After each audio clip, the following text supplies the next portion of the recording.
What if the root of most chronic You have diseases different looking, wasn't you have genetic different looking or glasses. aging, Huh? but the food you eat every single day? Today's episode covers keto, carbs, big food, JFK Jr., RFK Jr., and could be the solution to today's health problems. And so we're going to dive into it right after this.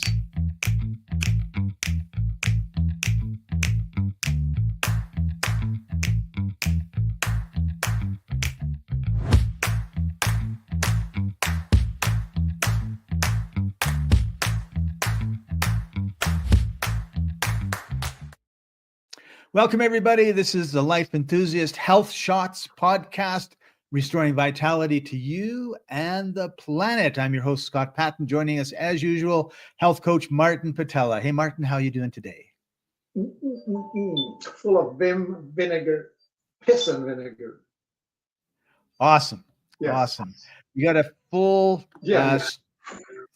we got a full show for you today. So make sure that you like, subscribe, and share this on your social medias, because I've discovered that YouTube really likes it when that happens.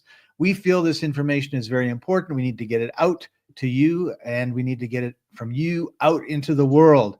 We cannot do it alone.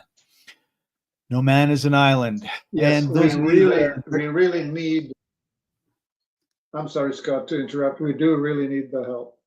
Yes. And George, greetings. Thank you very much. And good. Yeah. I think Martin is a Martian too, but he realized. I actually call myself Martian on a good day.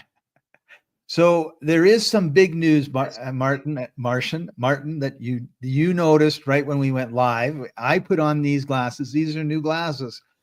And here's the thing. I have, where did I put them? My regular glasses, okay? And they're really good for seeing far away and for reading. But the computer screen is basically an arm's length away, and I'm looking at it like this, which just does not make for a very good show.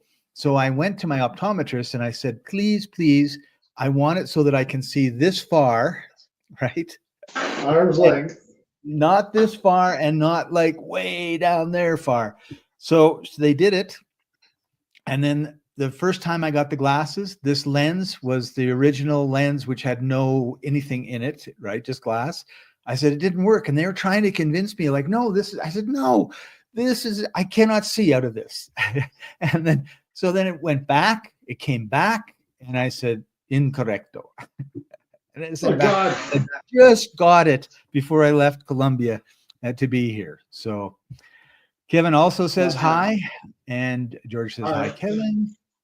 All right, so let's dive into this. There's a health crisis in America. We spend $4.5 trillion and we get poor outcomes, and worst in the G8, G20, G50. Why is this happening?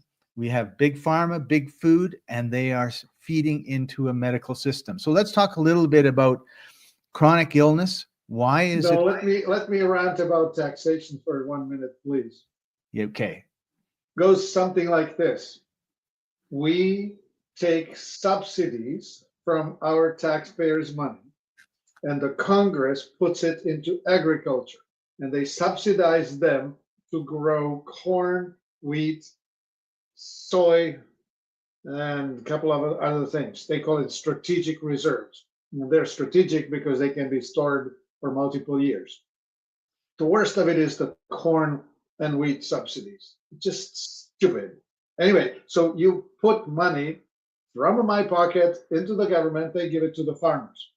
The farmers grow it, then they take money out of my pocket and give it to people who don't have enough money and call it stamps, food stamps, or SNP, or whatever the heck it's called.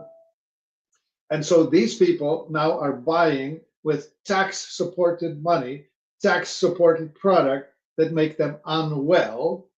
And then, because they are income assisted, they qualify for Medicare and Medicaid even. And further, tax-supported money is now treating the health problem that was created with the tax-supported food stamp that was created with a tax-supported corn. Okay? Absolute mayhem. Yeah. And when you look at raising cattle, raising pigs, those sort of things, they want to fat them up. They feed them extra corn and carbs. So now we wonder why we have, Because 50% corn's of the United affordable. States are obese, right? So many people are obese. Yeah, exactly. Okay. So the next thing we want to talk about, so there's a health crisis. Hopefully somebody's going to do something about it. It's caused by the system. So it's a systemic issue, right? It's the result of the system. And when you think about it, like I like to differentiate between the small farmer and the giant agricultural conglomerates that are buying up everything. And generally speaking, if you go to the farmer's market and you see the farmer there, you ask him how he grows his beets and his carrots and that sort of thing. It's a big difference from when you go to these massive farm factories. Really is what it is.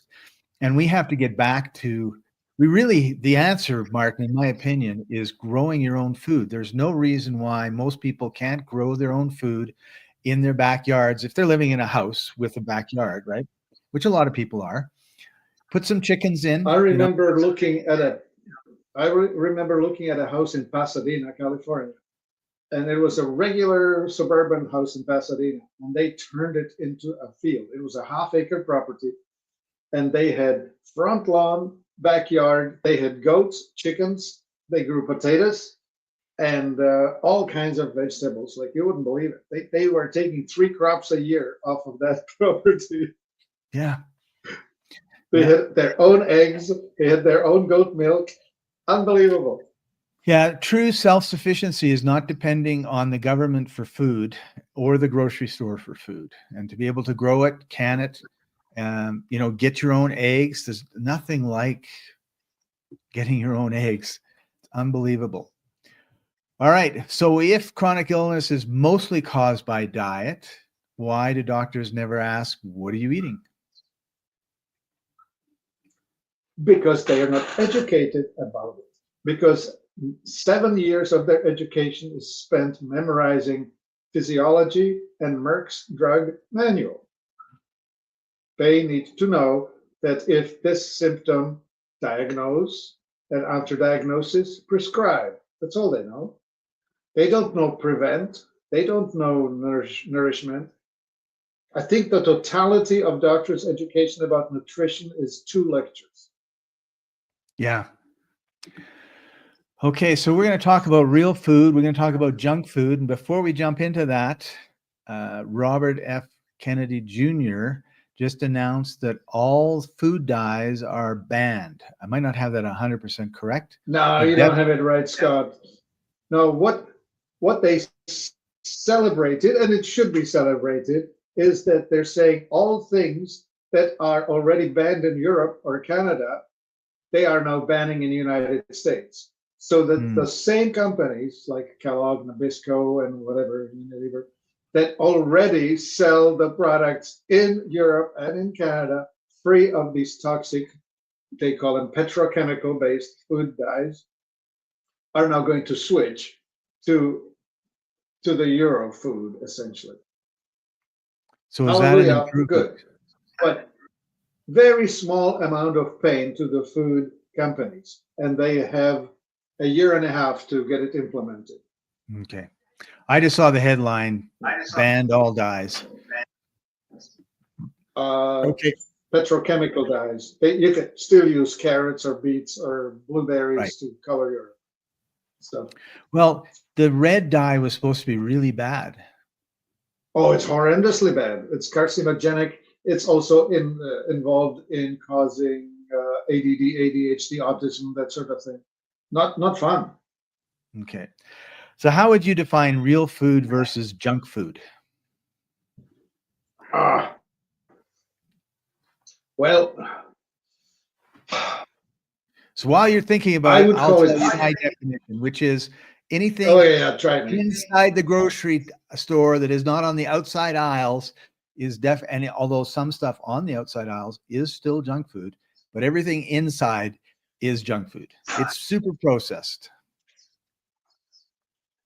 I would say anything that's in the last 20 feet before you reach the checkout is guaranteed 100% high margin crap. Yeah. Rapid Impulse consumable chocolate bars. Yeah. That's the chocolate bar and chewing gum and that sort of thing. Yeah.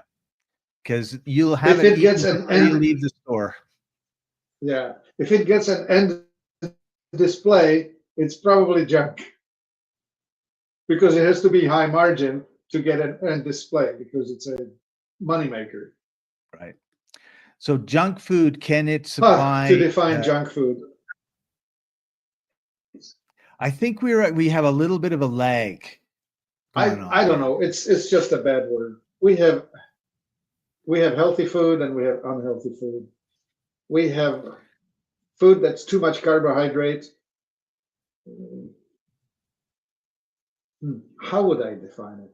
If it's toxic, if it's grown with the help of fertilizers and especially herbicides and pesticides, it's going to be a challenge in the body to get nourished by it. So if they're spraying Roundup on it and then they process it, there's probably still Roundup in it? Yes. Yep. Guaranteed. Cannot get it out. It's inside. It's soluble. It's yeah. There's some really funny delay today with the Wi-Fi or whatever is going on. I don't know if your signal is getting to the broadcast quickly, but I keep desynchronizing. Yeah, I've noticed that too. Okay, let's talk about ketogenic diets and intermittent fasting. So how does keto work? Two fashionable discoveries, which are based on eat like the blood type that you are. I mean, everybody with blood type O is the original hunter body makeup, and they do better on foods that are old rather than new. So that came up with paleo. Paleo essentially meant eat the food that has not been pushed through the industrialization of food. Eat like a caveman. Then there is this thing that we discovered about metabolic typing or endocrine dominance, where some people do way better on high protein or high fat rather than high carb. And so ketogenic, means that you will get into ketosis by eating fats, and you will be running your body on fats for energy instead of carbohydrates for energy. And carbs for energy is quick, easy, and some of us do better on it. If we are adapted to living as farmers, then we have a greater ability to eat foods that have carbs in it. And the blood types A and B, or AB, are more likely to cope with carbs better than the blood type O's. That's for fact, already documented. Anyway, so ketogenic diet. If you are losing your mind, if you're losing your ability to process, that's the cognition, or ability to recall, that's the memory, both of which will be caused by not enough ketones in your brain. And the way you get ketones is if you eat fat, not carb. So your bowl of salad, have a shot of olive oil, slab of fish or chicken on it, and not a pile of bread. That's the ketogenic idea. Now, the intermittent thing is essentially force the body into some stress. Stress is good. Voluntary stress is desired. So you would want to compress your eating window into 6 hours rather than the whole day. So you will skip a breakfast or skip a dinner, and so attach that 8 hours of sleep and additional 8 hours to that. So you will have a 16-hour window of not eating, 8-hour window of eating. So that's the intermittent. And that works really well for people who are either pituitary dominant or adrenal dominant. They will be healthier that way. The thyroid types are less resilient. They should probably eat 3 meals. You and I are not great at intermittent fasting. Right. Yeah. Yes, that is very true. Like I'll have a breakfast, I'll have a lunch, and I'll say, okay, that's it for the day. And at 8 at night, I am rummaging through the cupboards. You cannot stop me. Yeah, it's not it for the day. So let's go to the next level of this intermittent fasting. What if you did a 1-day fast, 2-day, 3-day fast? How would that help? Okay, so there's the word autophagy, which is a Greek for self-digesting.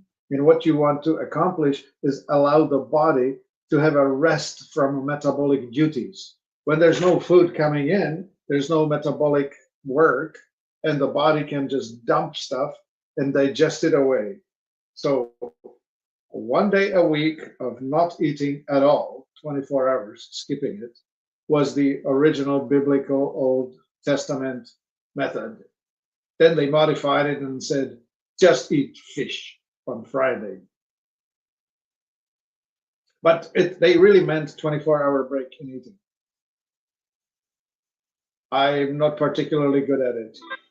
No. I can handle a 16-hour break, but I don't do terribly well in going 24. And then there's the longer fasting, like a 3-day water fast. And then there's the 10-day master fast, which master cleanse, they call it. They're great. I've never done one. I know a fellow, he says, I'm going to do a 3-day fast. And then at the end of the 3 days, he says, I feel great. So I'm going to do a 10-day fast. And then I'm really good. I'm going to go 15 days. And that's kind of how he went. It was amazing. Yeah. Well, what I hear from people who've done it, who tell me about it, is that once your body gets over the initial shock of not eating, things actually quiet down and it starts digesting the reserves. There are reserves, especially if you have some fat on your body, it will start consuming it. Yeah, you still want to be drinking water. Yeah, after 30 days, if you go to full 40, which is the big fast, after 30 days, you start having visions, you start talking to God. It's transformative. I know about it, I've just never done it.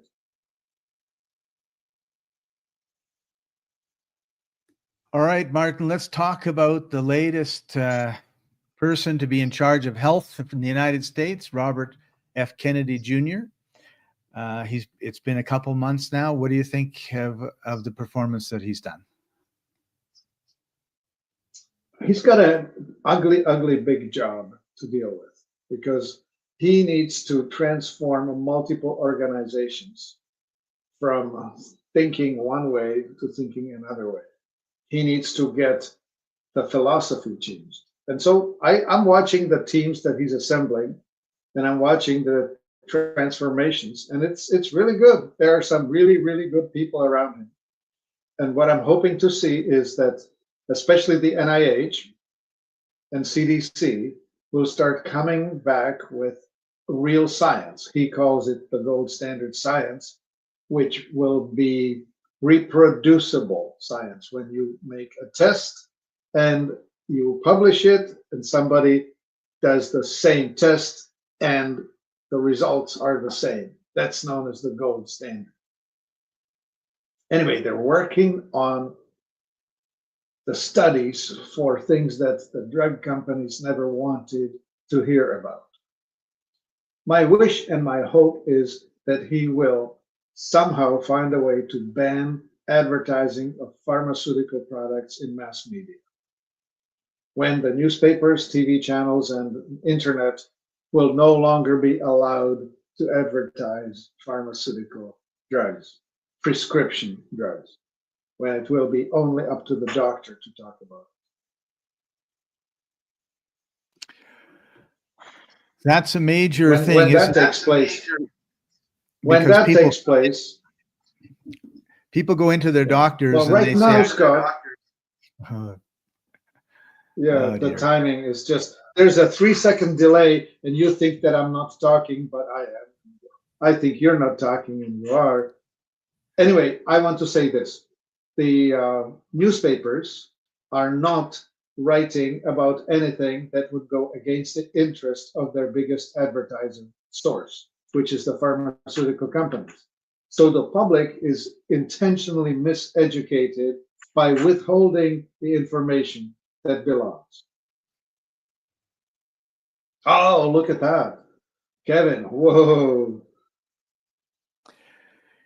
I fasted Yeah, through 2 weeks when I was in my 20s, although I probably will not do it now. It's nice to know that I got through it okay. I know I do not have to eat every day.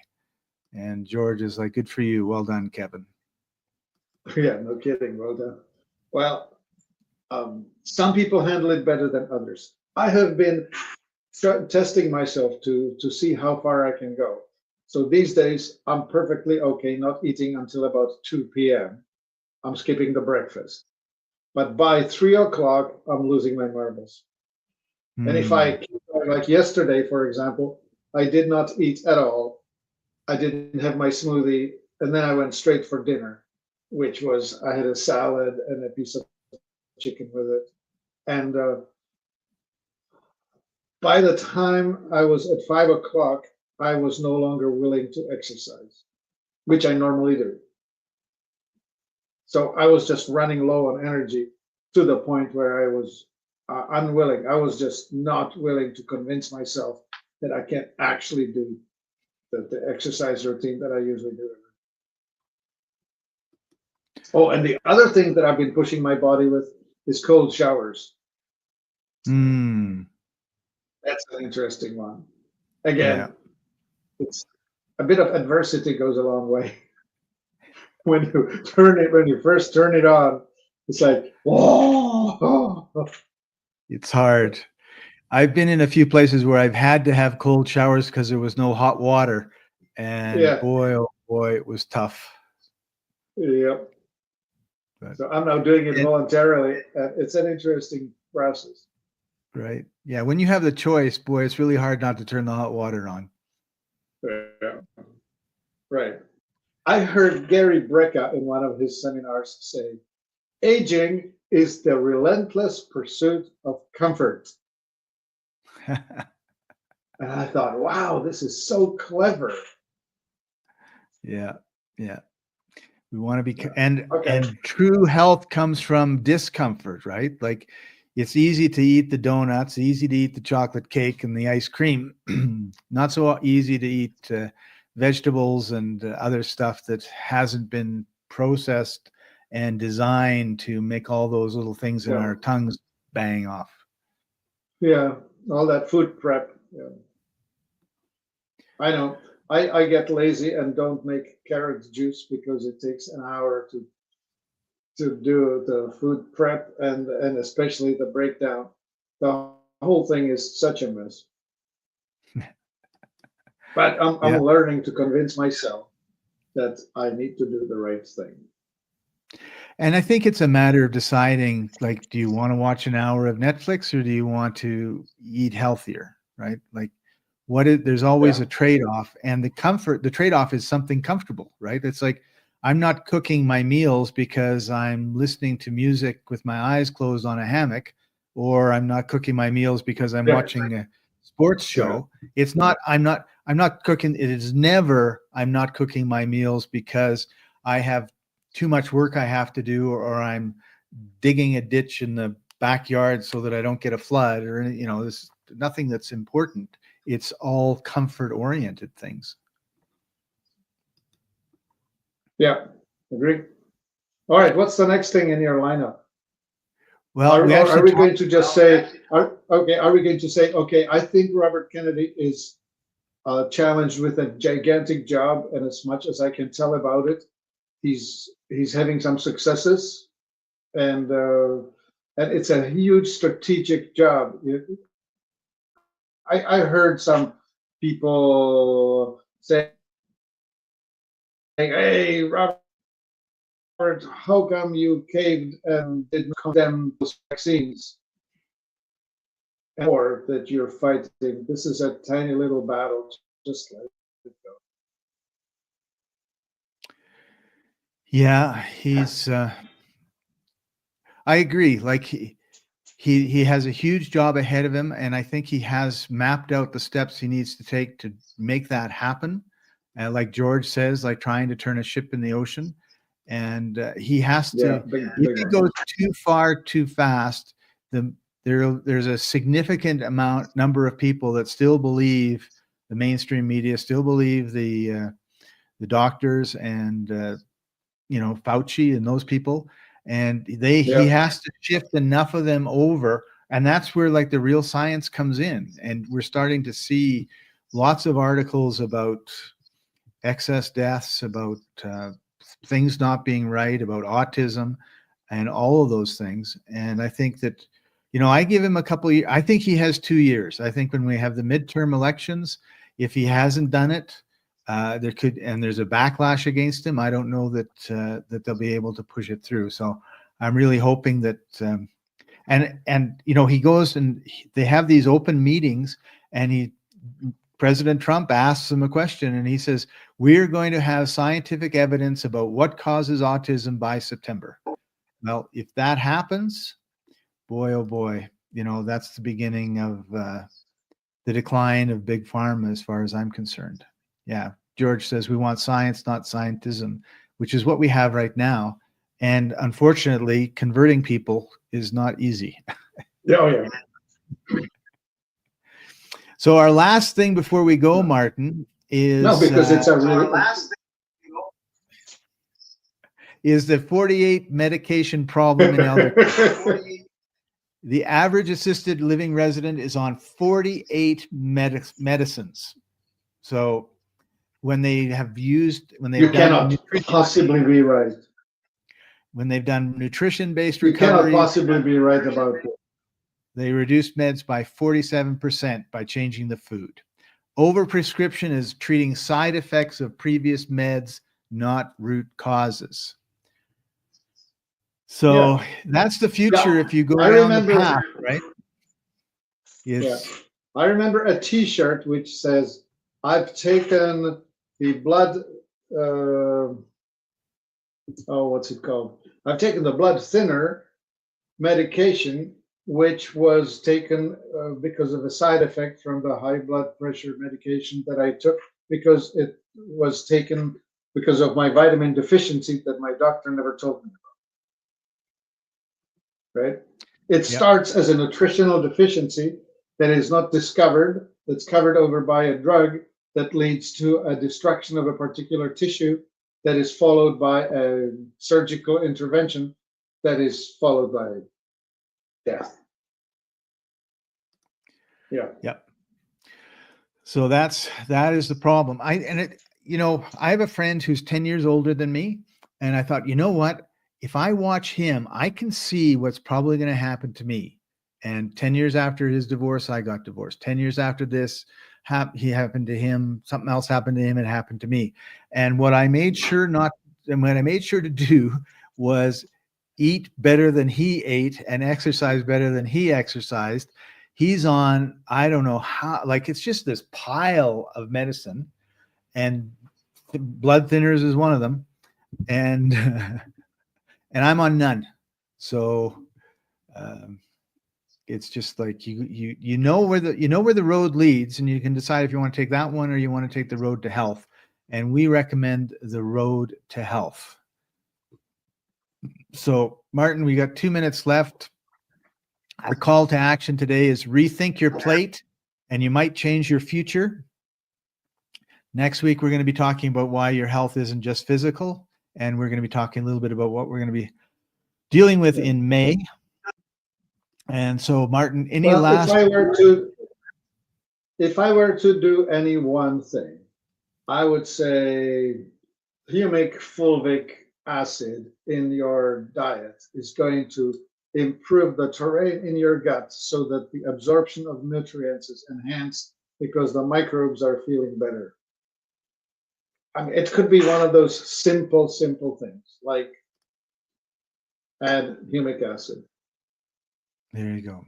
Doesn't have to be difficult, but you have to educate yourself. You have to take the action.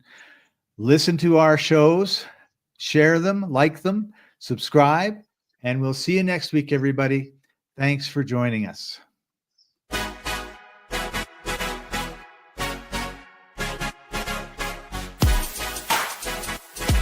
Hey.